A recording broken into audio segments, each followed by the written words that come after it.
kita nak berbicara tentang Hari Kesedaran Tsunami 2020 dan di talian melalui panggilan video kita bersama dengan Cik Muhammad Helmi Abdullah, Timbalan Ketua Pengarah Operasi Jabatan Meteorologi Malaysia. Assalamualaikum Cik Helmi.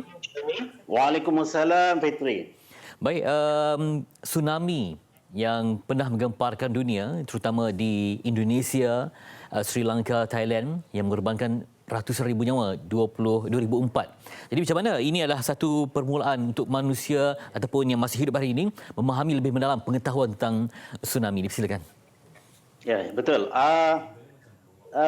Met Malaysia merupakan agensi rasmi tunggal yang memantau aktiviti gempa bumi di bukan sahaja di negara kita, bahkan di luar negara juga kita pantau, dan berdasarkan kepada pemantauan tersebut kita akan keluarkan apa yang kita kenali sebagai amaran tsunami itu jika kriteria tertentu dipenuhilah. Misalnya jika gempa bumi itu bermagnitude 6.5 ataupun lebih, dan juga jika kedalamannya adalah kurang daripada 100 km di dasar laut, jadi ianya boleh berpotensi untuk mencetuskan tsunami itu. Jadi Hari Kesedaran Tsunami Sedunia ni 2020 ni merupakan kali ke-5 sambutannya. Pada 22 Disember 2015 sebenarnya, Pertubuhan Bangsa-Bangsa Bersatu dalam Perhimpunan Agung mereka telah menetapkan tarikh ni 5 November sebagai sambutan Hari Kesedaran Tsunami Sedunia. Jadi pada tahun ni tema kita ialah ataupun tema global sebenarnya ialah untuk kita mempromosikan kesedaran berkenaan dengan yang penting sekali ialah mengenai pengurangan risiko bencana yang disebabkan oleh gempa bumi dan juga tsunami, dan juga bagi setiap negara sebenarnya di dunia ini untuk memiliki strategi pengurangan risiko bencana mereka masing-masing atau negara-negara tersebut. Jadi alhamdulillah Malaysia melalui agensinya iaitu Jabatan Meteorologi Malaysia di bawah Kementerian Alam Sekitar dan Air telah memiliki kami dah memiliki sistem amaran awal tsunami nasional Malaysia ataupun kependekannya ialah SANAM yang telah dibangunkan sejak 2005 lah, iaitu susulan gempa bumi besar yang Fedri terangkan tadi mencetuskan tsunami yang telah mengorbankan 68 nyawa di Malaysia dan berpuluhan juta kerosakan di negara kita sebenarnya. Ya. Cik Helmi, kalau macam kita sebut musibah, kalau kebakaran adalah latihan kebakaran di sekolah ya. Kalau tsunami macam mana untuk kita didik terutamanya pada pelajar sekolah, individu yang tinggal di kampung-kampung yang berkaitan dengan lautan. Jadi semua orang ada kesedaran itu memang wujud sepanjang masa dan kita dapat tambah ilmu pengetahuan kemas kini tentang teknologi dan sebagainya. Silakan. Ya, sebenarnya Met Malaysia dan kerjasama agensi-agensi pengurusan bencana lain, khususnya NADMA iaitu Agensi Pengurusan Bencana Negara, kami sebelum ni telah melaksanakan beberapa siri kempen kesedaran awam berkenaan dengan gempa bumi dan juga tsunami.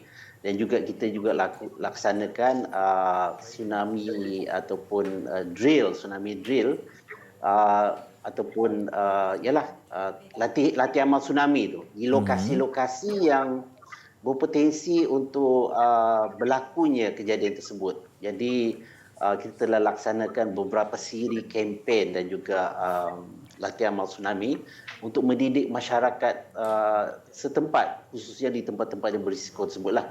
Jadi pada tahun ni malangnya disebabkan oleh pandemik COVID-19 ni kita tak dapat melaksanakan secara fizikal dengan seperti dahululah. Ya. Walau bagaimanapun kita masih terus mempromosikan kesedaran. Yang penting sekali ialah kesedaran awam tu.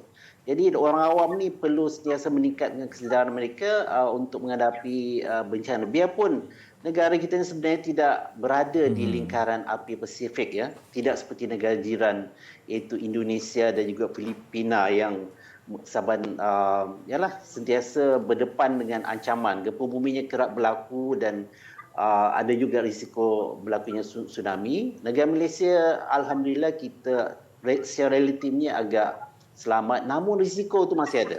Sebab kita masih ingat 2004 kita pernah dilanda tsunami dan juga pada 2015 5 hari bulan Jun 2015 gempa bumi bermagnitud 6.0 pada skala Richter telah menggegarkan Ranau pada waktu tersebut dan telah mengorbankan nyawa pendaki gunung dan juga malim gunung pada masa tersebut.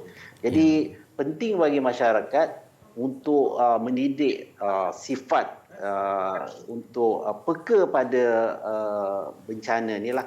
Ada kesedaran tentang bencana.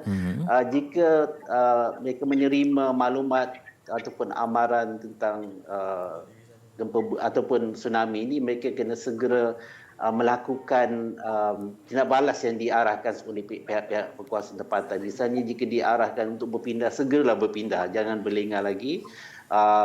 Macam kalau di negara-negara yang sering menghadapi musibah tersebut seperti negara Jepun, masyarakat mereka bila je berlaku gegaran, mereka dah tahu apa yang untuk dilaksanakan. Tapi di negara kita ni tidak sekerap tu berlaku. Jadi sifat mungkin ada sifat kealpaan tu mungkin wujudlah. Jadi perlu untuk masyarakat tu untuk sentiasa meningkatkan kesedaran lah dengan berbagai cara sebenarnya.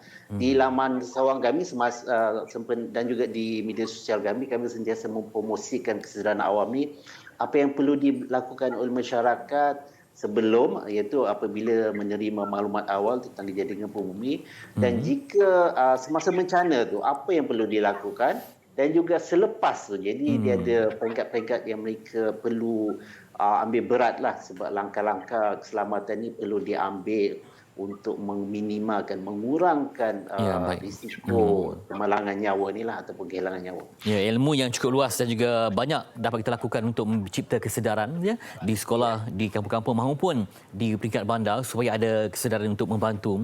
Terima kasih kepada Cik Elmi, Cik Muhammad Elmi Abdullah, Timbalan Ketua Pengarah Operasi Jabatan Meteorologi Malaysia, berkongsi untuk mencambuk peka pada bencana dan juga kemahiran ilmu pengurusan ketika berlakunya kecemasan seperti tsunami.